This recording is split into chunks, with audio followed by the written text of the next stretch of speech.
Coba iris tipis-tipis dulu soal cegah dini penyebaran hama ini, Bu. Ya, Karena kata karantina itu dalam bayangan orang adalah pencegahan hama. Ya. Coba. Seperti kita ketahui ya, dalam hal aspek karantina ya, dalam perkataan karantina itu adalah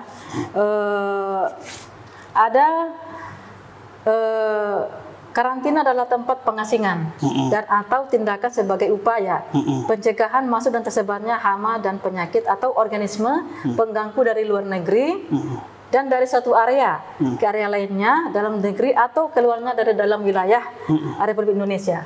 Jadi ada juga ada namanya karantina hewan dan tumbuhan, yaitu sebagai tindakan sebagai upaya pencegahan masuk dan tersebarnya hama penyakit hewan atau organisme tumbuhan dari luar negeri, dari suatu area di dalam negeri atau keluarnya dari dalam wilayah negara Republik Indonesia. Jadi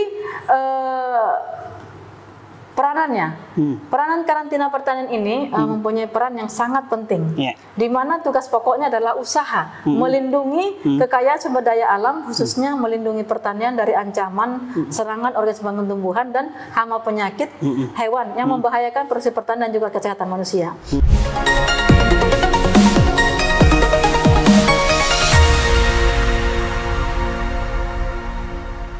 Dari kota Medan, Sumatera Utara, bincang tipis-tipis kembali menjumpai Anda bersama saya, Erman Tale Daulay, di channel Tale Tries Info. Di channel ini, berbagai isu terkini yang menjadi perhatian publik dan narasumber yang kita hadirkan untuk membahas isu tersebut akan kita iris-iris menjadi tipis-tipis. Belum lama ini, Presiden menerbitkan Perpres nomor 45 yang menempatkan Badan Karantina Indonesia langsung di bawah Presiden, dengan kata lain terpisah dengan Kementerian Pertanian.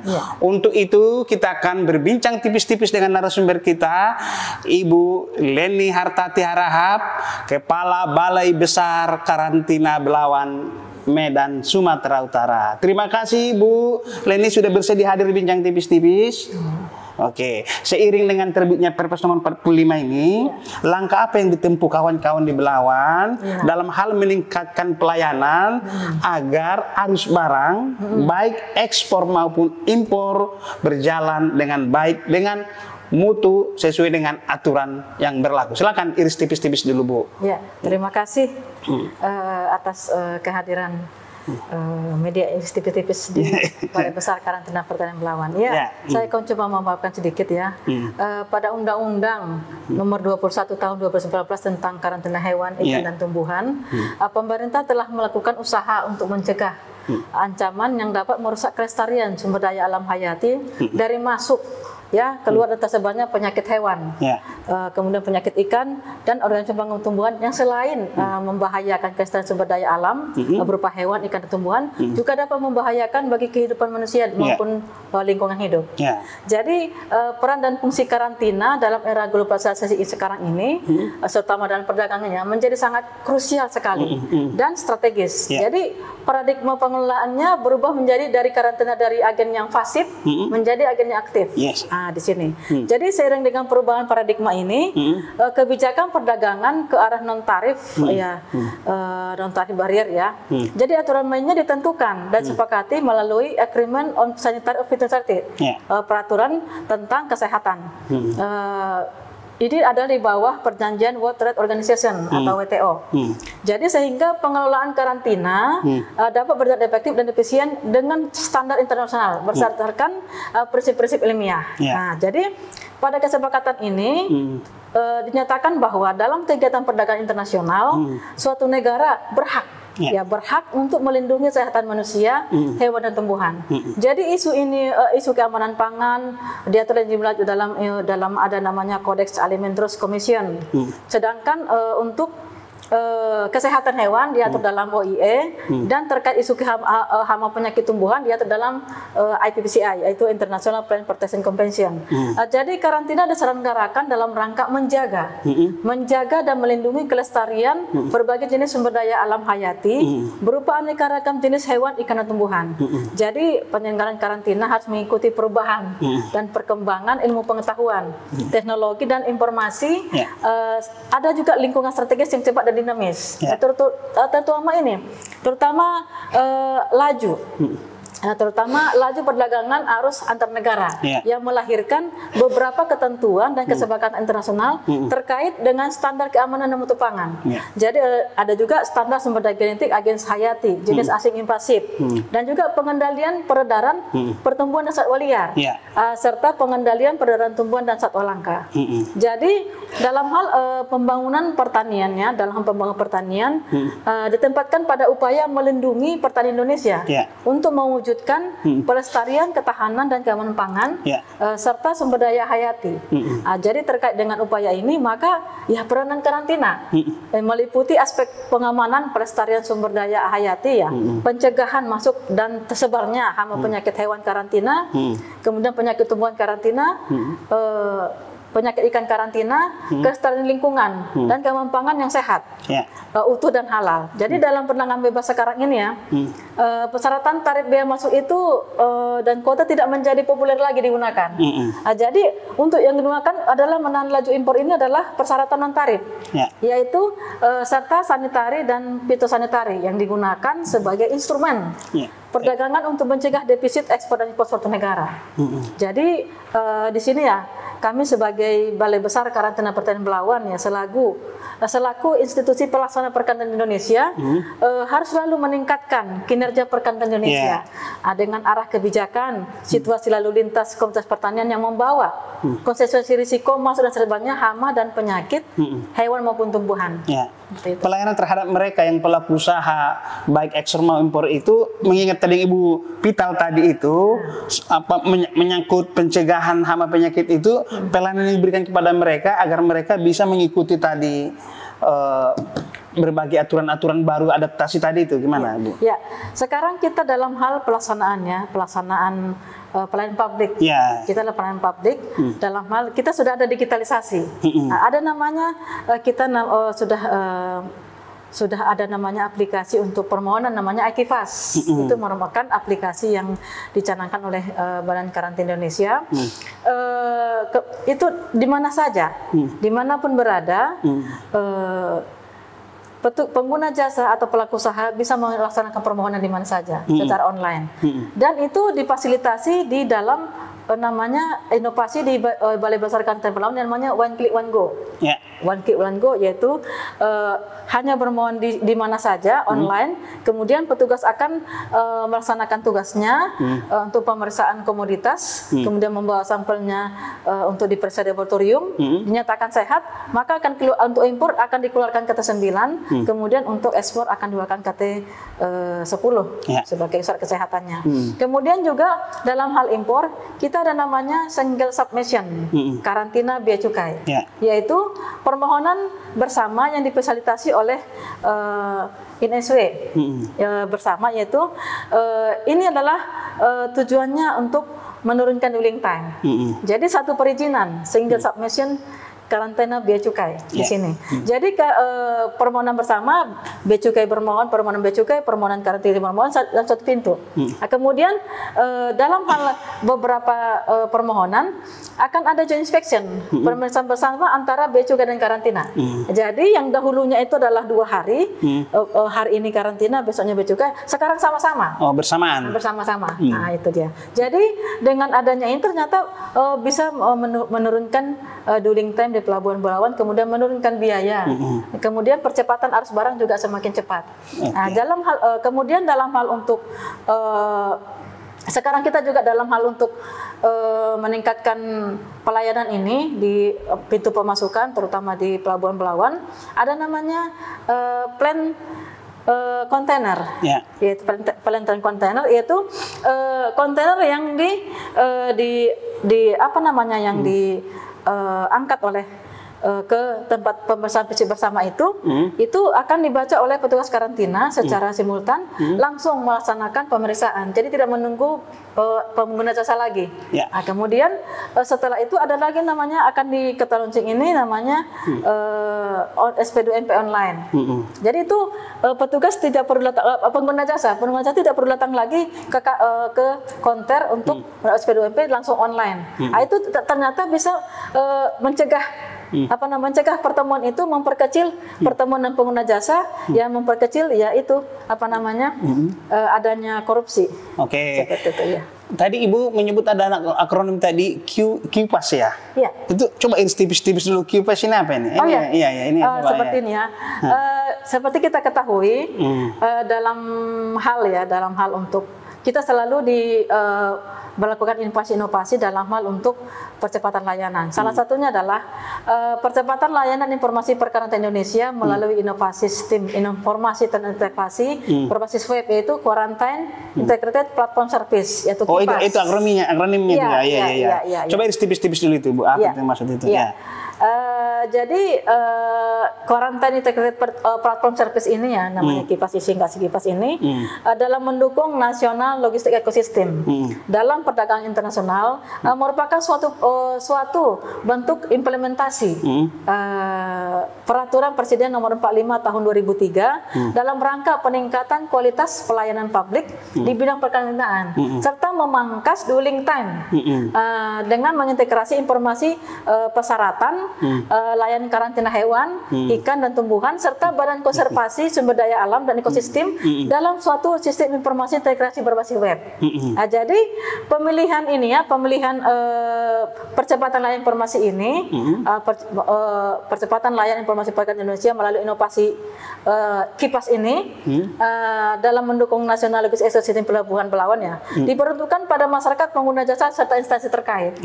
Jadi untuk memperoleh informasi perkarantinaan secara simultan dan komprehensif ya, dalam satu wadah yang mampu memberikan informasi yang menyeluruh dan terintegrasi sehingga memberikan dispensasi waktu terkait kelancaran arus barang di suatu tempat pemasukan dan pengeluaran.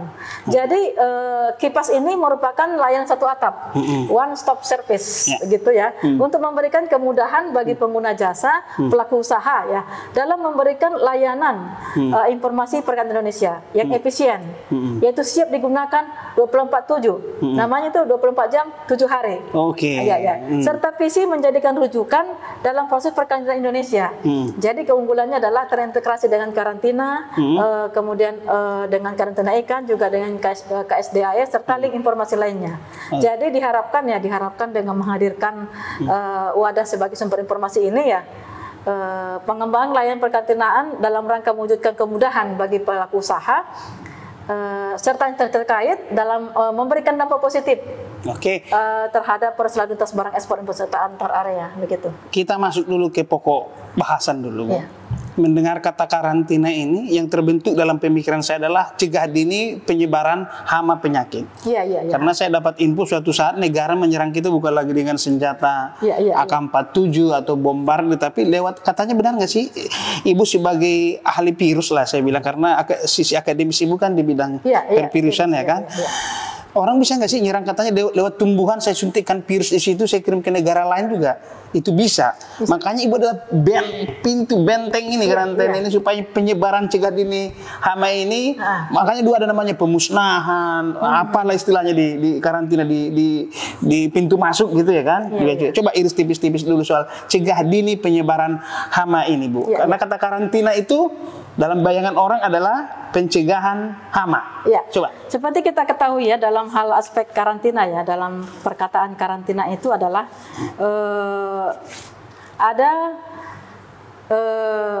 karantina adalah tempat pengasingan dan atau tindakan sebagai upaya pencegahan masuk dan tersebarnya hama dan penyakit atau organisme pengganggu dari luar negeri dan dari suatu area ke area lainnya dalam negeri atau keluarnya dari dalam wilayah Republik Indonesia. Jadi ada juga namanya karantina hewan dan tumbuhan, yaitu sebagai tindakan sebagai upaya pencegahan masuk dan tersebarnya hama penyakit hewan atau organisme tumbuhan dari luar negeri, dari suatu area di dalam negeri atau keluarnya dari dalam wilayah negara Republik Indonesia. Jadi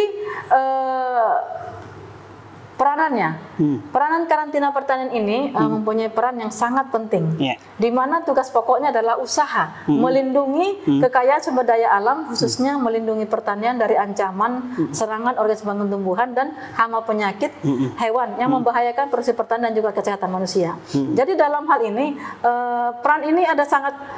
peran karantina ini dalam perlindungan tanaman ini ya untuk ketahanan pangan juga dan perlindungan pertanian. Nah, jadi kita mempunyai namanya organisme pengembangan tumbuhan karantina. Itu belum ada di Indonesia. Itu yang dicegah tidak boleh masuk ada di Indonesia. Kemudian juga namanya hama penyakit hewan karantina. Dan itu juga belum ada di Indonesia. Di bawah Indonesia. Jadi itu yang kita jangan sampai masuk ke Indonesia. Karena ini nantinya akan menyebabkan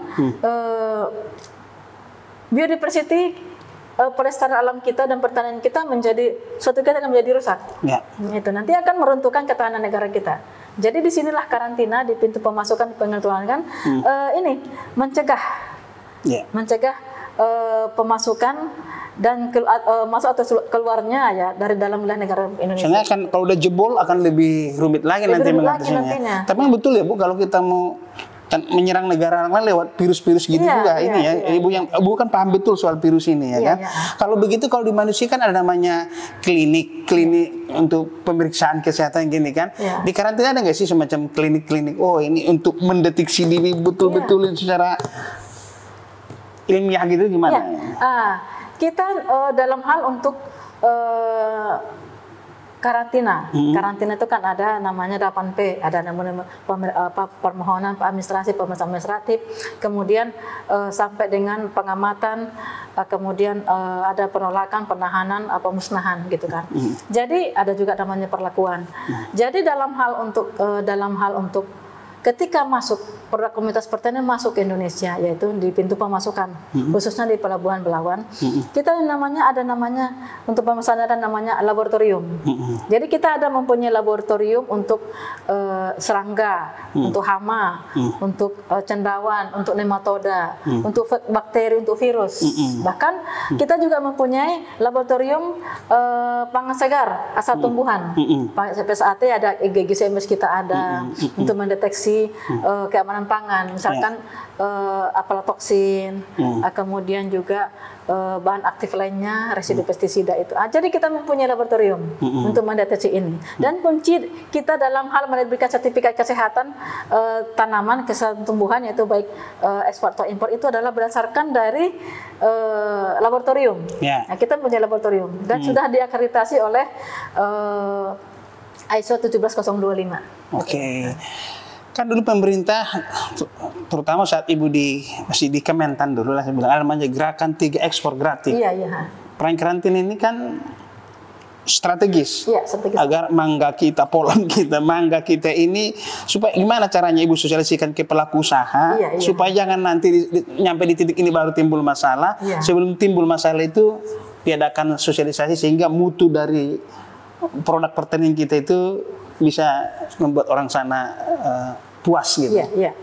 Dalam hal perdagangannya seperti saya sampaikan tadi, dalam hal perdagangan, karantina adalah tools perdagangan, yaitu sertifikat kesehatan yang diterbitkan oleh karantina Indonesia itu adalah merupakan jaminan negara bahwa komoditas yang keluar dari Indonesia untuk ekspor adalah sudah dijamin oleh negara kesehatannya, begitu ya. Jadi dalam hal ini, dalam hal untuk mendukung gerakan 3 kali lipat ekspor ya, peranan karantina itu sangat tinggi sekali. Karena apa? Karantina mengetahui persyaratan negara tujuan.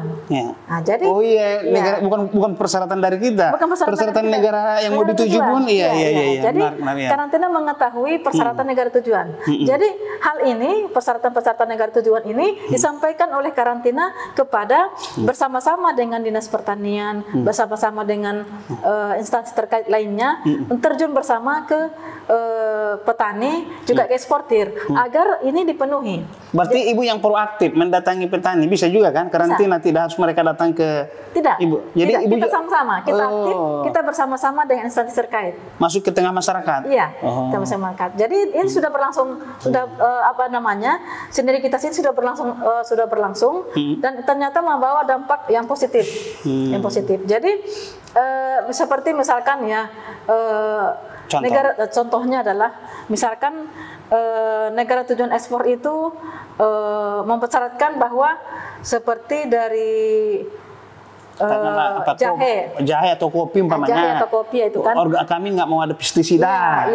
Tidak boleh ada pestisida. Kemudian tidak boleh ada organisme tumbuhan karantina mereka gitu kan. Itu kita informasikan kepada kepada pembudidaya atau petaninya bahwa agar lokasinya itu, lokasi penanamannya bebas dari nematoda. Seperti itu.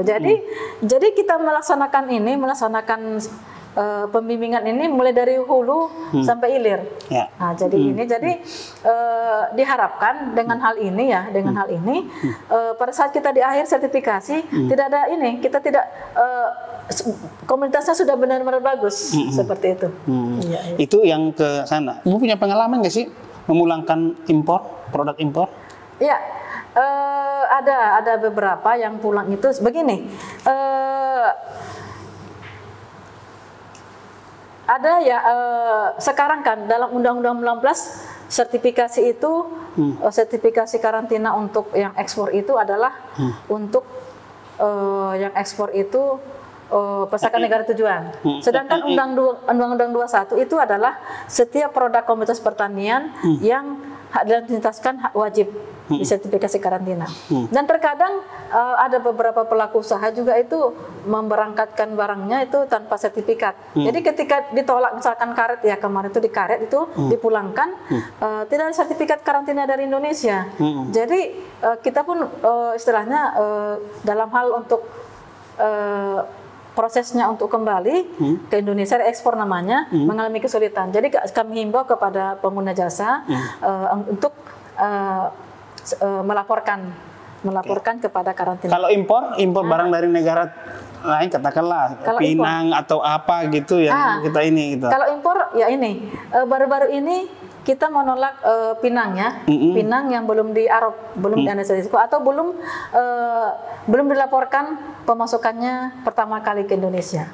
Dan itu merupakan persyaratan yang harus dipenuhi bahwa ketika pertama kali komunitas pertanian itu dimasukkan dari negara lain, negara asal itu melaporkan ke Badan Karantina Indonesia, kemudian akan dianalisa risiko, disampaikan apa sajakah persyaratannya. Jadi kemarin kita tolak karena belum memenuhi persyaratan tersebut. Nah, kemudian juga ada beberapa negara yang kita tolak juga karena laboratorium negaranya tidak mendaftarkan komoditas tersebut. Jadi laboratoriumnya itu di negaranya itu negara tidak mendaftarkan bahwa komoditas pertanian mereka itu dalam laboratorium registrasinya. Nah, jadi kan tentu kita juga karena belum memenuhi persyaratan. Kemarin juga teman-teman dari kita itu berhasil mengidentifikasi sertifikat yang invalid, yaitu yang palsu dari suatu negara, sehingga barangnya kemudian kita tolak. Jadi ini memang betul-betul harus sumber daya manusia kita ini harus mumpuni. Harus mumpuni. Harus melaksanakan pertanian ini, harus benar-benar mampu mengidentifikasi apakah itu dokumen kesehatan daripada negara asal itu adalah asli. Nah, karena kan dalam perdagangan itu kita tidak tahu apakah ada yang bermain atau tidak, gitu kan dalam hal ini memberikan surat kesehatan yang palsu dari negara asal. Ini kan titik rawan permainan juga tinggi. Titik rawannya. Jadi alhamdulillah teman-teman dengan istilahnya meningkatkan kompetensinya dan ini kita kembali kita tolak untuk pemasukannya. Silakan iris tipis-tipis dulu Bu program kerja Ibu dalam hal meningkatkan pelayanan publik ini. Iya. Jika kita dalam hal pelayanan publik ini dalam hal ini sejalan dengan paket kebijakan ekonomi 11 yang dikeluarkan oleh pemerintah, di mana pada butir ketiga disebutkan tentang pengendalian risiko terpadu untuk memperlancar arus barang di tempat pemasukan dan pengeluaran. Jadi sesuai paket kebijakan inilah Badan Karantina Indonesia melalui Balai Besar Karantina Pertanian Belawan sebagai instansi pemerintah yang bertugas di tempat pemasukan dan pengeluaran komunitas dituntut untuk dapat mempercepat layanan sertifikasi karantina sehingga menjadi lebih efisien dari segi waktu dan biaya serta menurunkan dwelling time. Namun tetap efektif dari segi pengawasan. Kemudian dalam hal ini karena memang dwelling time itu menjadi beban yang ditanggung oleh pengguna jasa. Jadi kecepatan pelayanan, kecepatan petugas dianggap hal yang sangat penting dan perlu ditingkatkan kerjanya. Jadi hal ini perbaikan lain tetap diprioritaskan terhadap peningkatan persepsi pengguna jasa yang kemudian diikuti dengan upaya meningkatkan kualitas pelayanan. Jadi pembentukan persepsi yang positif ya dibertaskan terhadap kepada pengguna jasa, meningkatkan partisipasi dan kepatuhan pengguna jasa, dan karena pengguna jasa merasa yakin bahwa dengan memanfaatkan pelayanan karantina pertanian akan membawa dampak positif dalam meningkatkan perlindungan sumber daya alam, kesehatan dan serta keamanan pangan dan pakan. Begitu Pak. Ya. Saya ini ada penekanan di internal sedikit dulu karena tadi saya lihat ada titik-titik rawan tadi. Kalau nanti SDM Ibu melempem, tidak mumpuni, tidak mampu mengidentifikasi atau mendeteksi, ini barang kalau ada permainan bisa lolos ini. Iya. Bagaimana Ibu membina di internal agar ini bisa terhindar gitu? Iya. Dalam hal ini, dalam memperkecil ini, kita ada namanya yang tadi dengan sistem SSM KISI. SSM KISI ini adalah single submission permohonan perizinan bersama. Itu adalah kemudian juga kita namanya ada satu pintu pelayanan, jadi mengurangi pertemuan dengan pengguna jasa. Jadi ini memperkecil dampak daripada apa namanya ini permainan ini. Soal itu Bu, sekali lagi Bu, ini dalam hal pencegahan hama ini saya pengen sekali aja terakhir nih agar cegah dini ini, agar penyebaran hama kita kan berpijak pada kejadian virus corona ini, traumatik betul kita dengan namanya hama, gitu kan. Takutnya nanti makanan-makanan kita juga tidak steril dari yang kita cemaskan itu gimana Bu? Ya, kita ya dalam hal untuk sertifikasi yang melaksanakan sertifikasi itu pertama kita selalu memberikan bimbingan kepada pengguna jasa kita tentang persyaratan. Kemudian juga kita juga membimbing dalam hal untuk gudangnya, misalkan untuk kita selalu memberikan pembimbingan dan namanya tempat lain, yaitu ada juga nama instalasi karantina tumbuhan, instalasi karantina hewan. Itu menjadi instalasi karantina. Jadi dengan komoditas-komoditas yang disimpan di dalam instalasi yang sehat dengan baik, tentu akan mengurangi resiko adanya hama penyakit. Kemudian juga didukung dengan deteksi laboratorium. Deteksi laboratorium kita mendeteksi bahwa komoditas tersebut adalah bebas dari hama penyakit. Oke, demikian bincang tipis-tipis dengan Ibu Leni Hartati Harahap. Sampai bertemu kembali.